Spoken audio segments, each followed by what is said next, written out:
Nah, Jadinya pertanyaan terakhir kali, Bre. heeh. Abis ini, Bre, dari aku, Bre. Boleh, Bray. Baik. Nggak enak. Mbak Sadia ini kayaknya abis ini juga mau ada persiapan tampil special show. Wih, amin Iya. ya. Amin. Boleh diundang. Oke, Mbak Sadia, mungkin Yes. pertanyaan terakhir dari aku, Mbak Sadia. Heeh. Karena menjalani dua profesi ini yang sebenarnya kalau aku bilang boleh dibilang ada kemiripan, Bre. Menjadi komika dan menjadi seorang juru bahasa. Nah, mungkin benang merahnya apa, Mbak, dari pengalaman Mbak selama ini? Apa sih kira-kira benang merah antara menjadi komedian, menjadi komika dengan menjadi juru bahasa gitu? Barangkali skill-skill yang diperlukan atau ini juga bisa diaplikasikan loh gitu di satu dan sama lain gitu. Betul, Iya. betul. Heeh. Aduh, ini pertanyaan yang penting nih akhirnya nih ya. Iya, kita bener kok, Mbak.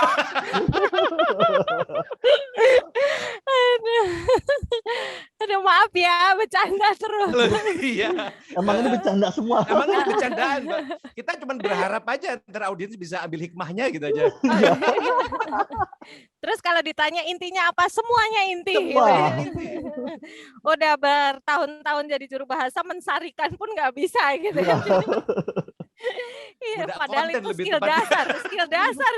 Itu skill dasar tuh. Intinya apa? Menyarikan. Menyarikan. Benang merahnya yang paling utama adalah bahasa dan komunikasi sih. Itu Betul.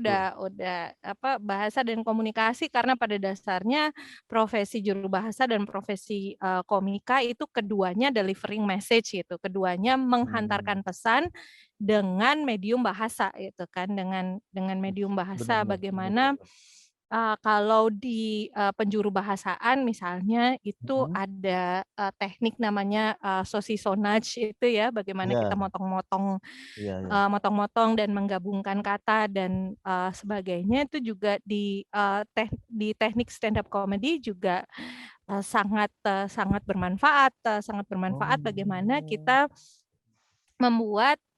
bagaimana kita membuat satu konsep yang besar, satu gagasan yang besar dapat tampil dalam 2 kalimat joke saja misalnya begitu. 2 kalimat joke saja.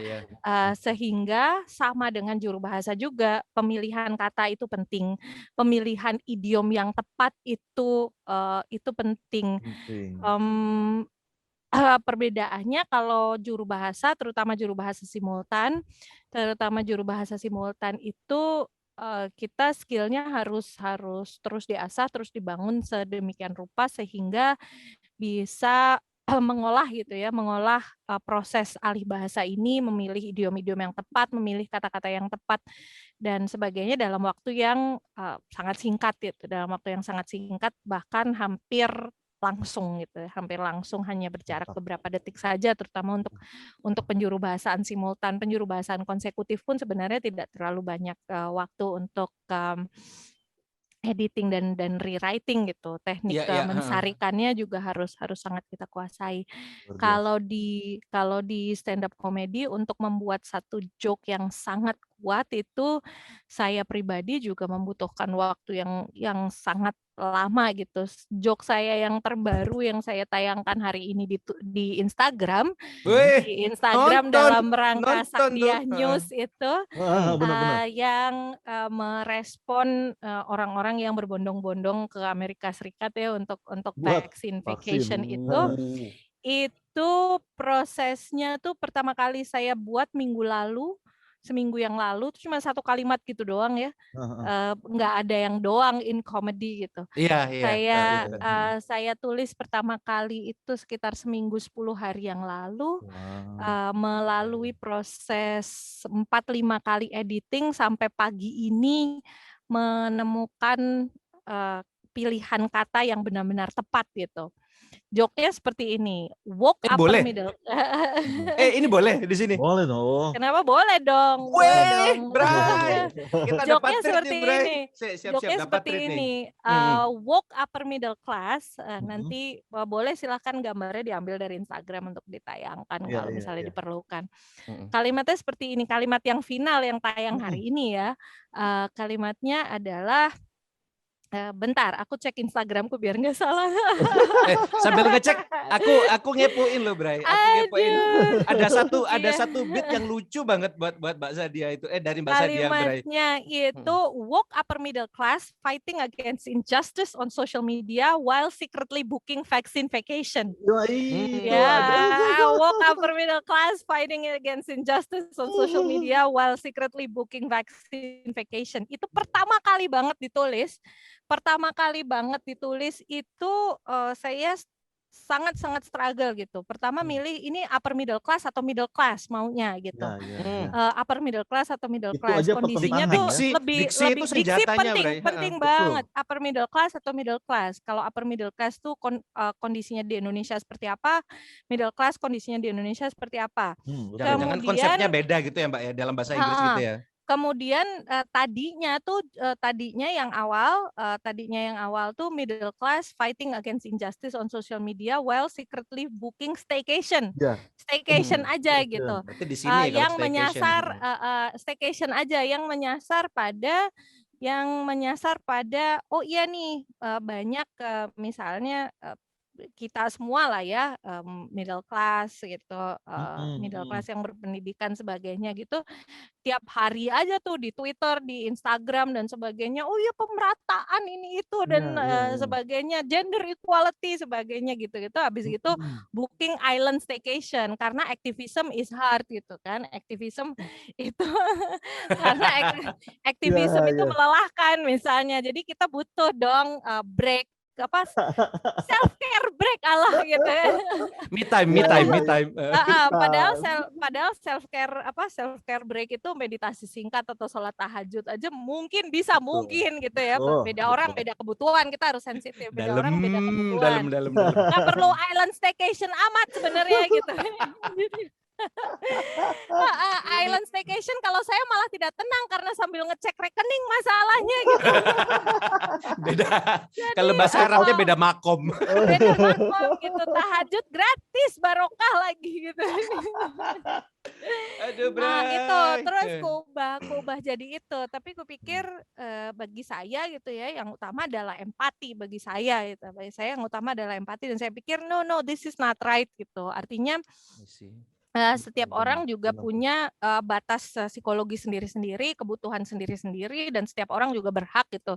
Setiap orang juga berhak menyuarakan pendapatnya on social media dan sebagainya. Jadi oke nih, siapa nih yang mau dikritik gitu kan? Siapa yang mau dikritik yang kayak kalau kita lihat tuh kayak se-Indonesia kayak gitu kan gitu banget.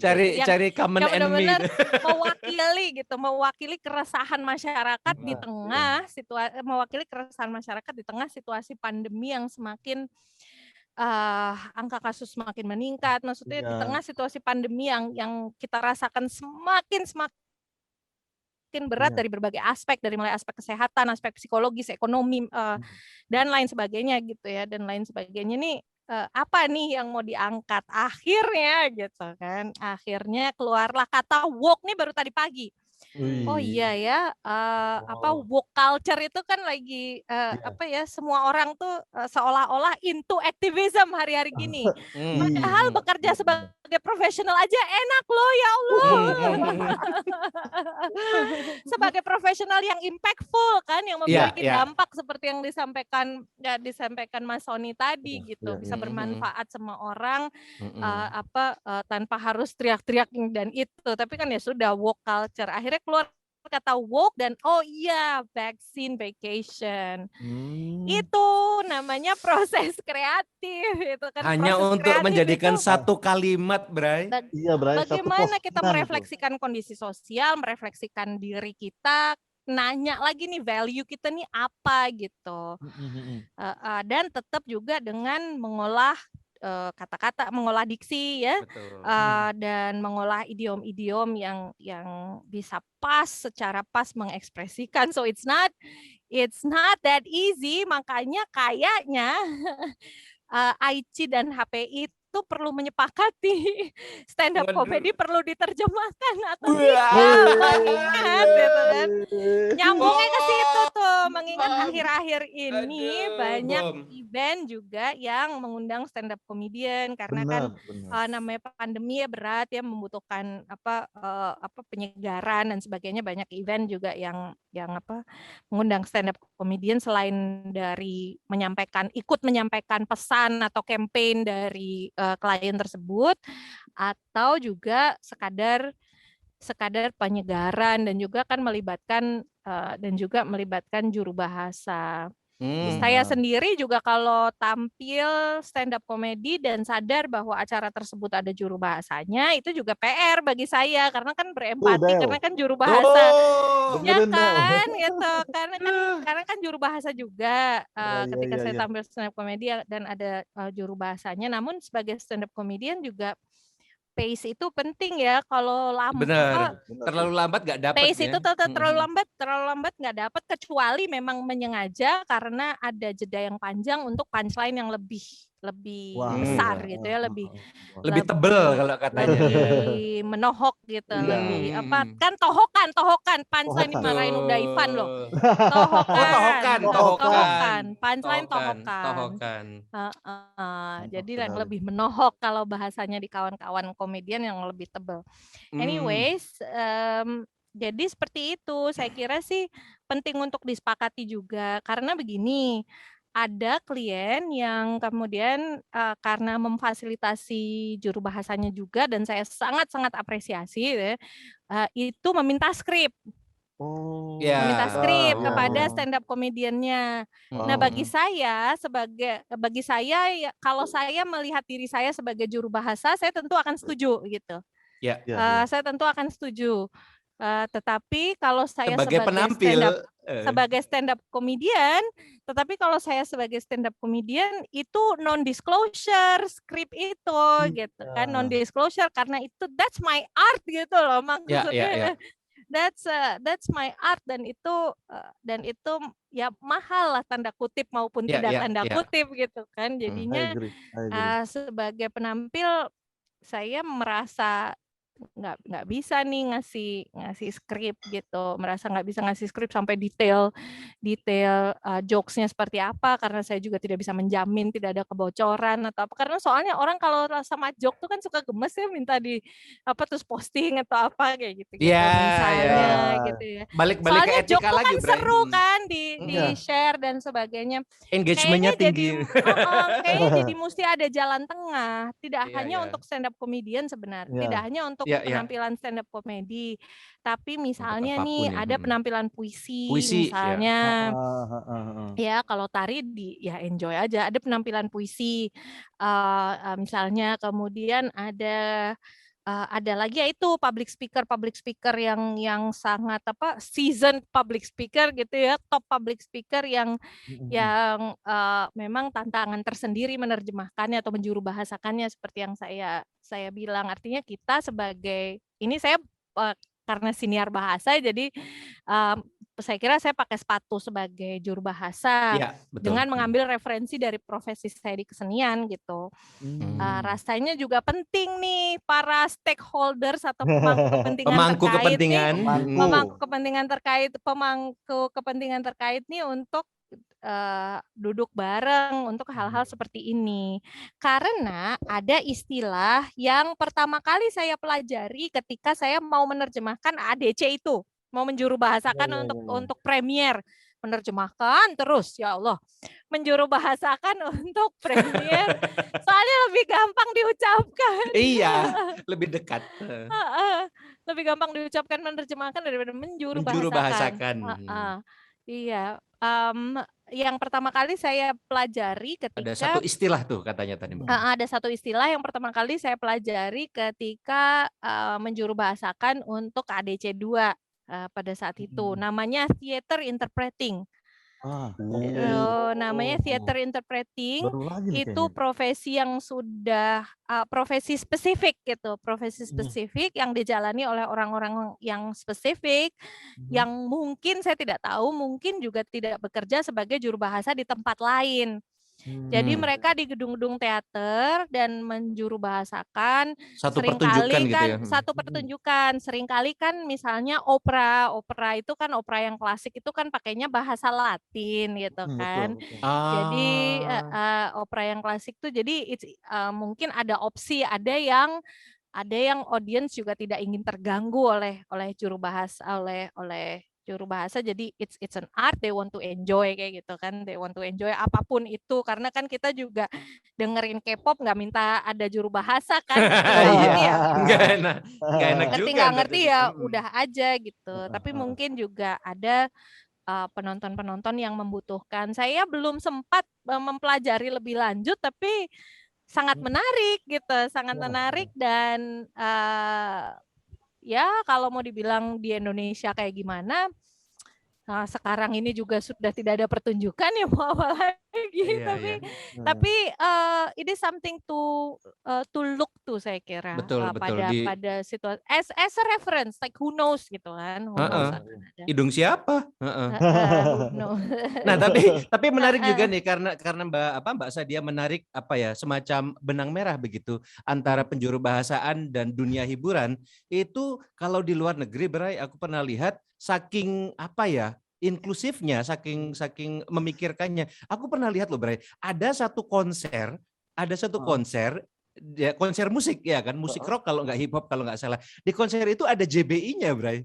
Coba ada juru bahasa isyarat ya, Mbak Sadia mungkin pernah tahu juga akan. Akhir-akhir ini banyak yang demikian. Betul. Nah, mungkin kita mikir misalkan mohon maaf ya teman-teman yang yang dengan disabilitas rungu ngapain juga gitu kan datang ke konser gitu kan. Tapi mungkin itu kan kita yang awam, barangkali mereka juga memiliki pertimbangan lain atau tetap aja gitu loh kita masih bisa menikmati mungkin getarannya, mungkin venue-nya. Ruang publik itu berhak untuk diakses siapapun. Oh, itu kan kata prinsip. kuncinya. Itu kata kuncinya. Ruang publik berhak adalah hak kan, adalah hak bagi masyarakat siapapun dia, apapun latar belakangnya, apapun ability dan disability-nya itu berhak untuk mengakses ruang publik, kan prinsipnya seperti itu. Prinsipnya itu ya. Berhak untuk mengakses ruang publik sehingga sehingga tidak boleh tidak boleh dihalangi untuk mengakses ruang publik. Yang penting disediakan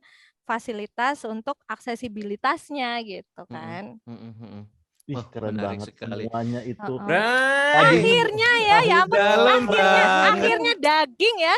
Dari tadi gaji semua. Dari tadi daging semua. Akhirnya ada omongan yang benar ya, serius ya, alhamdulillah. Enggak, ini beneran loh. Mbak Sadia baru saja ngajarin bahwa orang seperti Mbak Sadia aja setiap hari harus training, bikin konten, belajar, keep up to date biar ketika jadi interpreter itu tetap up to date dengan idiom terbaru, istilah terbaru, topik terbaru. Guys, itu selevel Mbak Sadia. Tapi nggak serajin itu ya. Lebih banyak. Gitu. Dan kita semua struggling. Mbak Sadia aja berusaha menemukan ritme baru ketika pandemi ini. Tapi kita bisa gitu menemukan ritme baru dan menyesuaikan gitu kan. Walaupun kita kangen juga sama hotel gitu. Terutama cheesecake-nya. Dan di akhir itu Mbak Sadia challenge kita semua. Dan goodie bag, ya ampun, goodie bag. Goodie bag. Masa iya sekelas Mbak Sadia masih berharap? Kayaknya pulpennya. Ada sablon acaranya. Tasnya itu loh kadang-kadang tuh kan kalau UN Agencies tuh tasnya tuh ini loh pakai kanvas loh, kepake banget tasnya kanvas. Dan salah satu fetish saya yang tidak diketahui orang adalah notebook lucu dan stationery. Tapi saya pernah ikut acara. Saya pernah ikut acara pertandingan. Orang sekelas Mbak Dia gitu ya, udah kemana-mana gitu kan. Lihat goodie bag masih dibagi nggak ya juru bahasanya? Kalau nggak dibagi minta. Iya benar. Soalnya kadang-kadang nggak dibagi, nggak masuk dihitung kan, yang juru bahasa kan nggak masuk daftar. Nggak masuk daftar partisipan. Mbak Dan dia kalau kliennya udah kenal deket minta. Betul. Pokoknya harus minta, Mbak. Bener. Bilang ada materi nggak? Materinya di goodie bag ada nggak? Iya, dapat tuh biasanya. Pura-puranya cari materi, padahal minta goodie bag ya gitu ya. Oh boleh, oh nice trick. Terlihat juru bahasa berpengalaman ya. Cari goodie bag. Mbak Dia, terima kasih banyak hari ini ya. Kita, aduh, ini selain secara jujur otak-otak iblisnya ini pasti akan ngangkat engagement, tapi tapi lebih dari itu. Bagi saya secara pribadi dari awal, Bray, bukan cuma belakangan sih. Mungkin buat Mbak Dia ya, beda makom itu tadi. Mbak Dia merasa ini dagingnya baru di belakang nih. Kalau saya bahkan dari awal pun sudah daging semua bagi saya gitu, dan mudah-mudahan juga bagi para pendengar dan pemirsanya itu juga nanti bisa mendapatkan yang terutama nih, Bray, sisi lain yang kayaknya beneran belum ada di tempat lain. Yang ngomongin Mbak Dia sebagai stand up comedian dan sebagai aktivis banyak, tapi yang sedikit mengulas Mbak Dia sebagai juru bahasa kayaknya baru di sini nih. Jadi pokoknya eksklusif. Biar eksklusif. Mbak Dia, terima kasih banyak. Terima kasih banget. Selalu untuk karirnya. Selalu terima kasih. Jangan kapok ya. Jangan kapok, mudah-mudahan ya. Biasanya kalau public figure terakhir diberi ruang untuk promo, Bray. Gimana sih lo? Mbak Dia, baik. Yang terbaru dari Mbak Dia nih. Yang terbaru dari saya ikutin terus di Instagram saya @sakdia.maruf, Sakdia News. Sakdia News buat kawan-kawan yang mungkin sudah terbiasa untuk membaca The Onion dari Amerika Serikat atau The Chaser dari Australia, satir politik, satir kehidupan sehari-hari. Mudah-mudahan bisa menggembirakan Anda. Dan iklan berikutnya adalah meskipun sebagai komika, Sadia sampai hari ini juga masih aktif sebagai juru bahasa. Dan sudah memiliki sertifikasi juru bahasa. Gitu ya.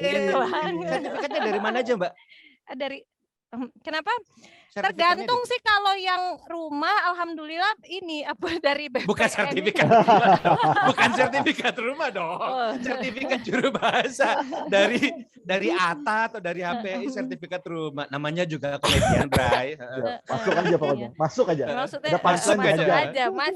Ada ruang masuk aja. Sertifikat HPI, alhamdulillah. HPI ya, alhamdulillah. Oke.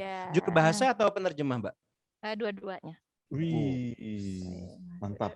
Dokumen juga berarti itu, guys. Agak nyesel juga, Bray, ngundang Bray. Agak ngambil jatah gitu. Nggak apa-apa dong. Nggak apa-apa dong. Ini kan bapak-bapak ini kan bos. Jadi amin. Kali-kali amin ya bisa. Oke, Mbak Dia, terima kasih banyak. Selalu ya. Terima kasih. Sekian dulu dari kami. Saya Dewa. Dadah. Sony. Terima kasih, Jumpa lagi di Siniar Bahasa. Bye.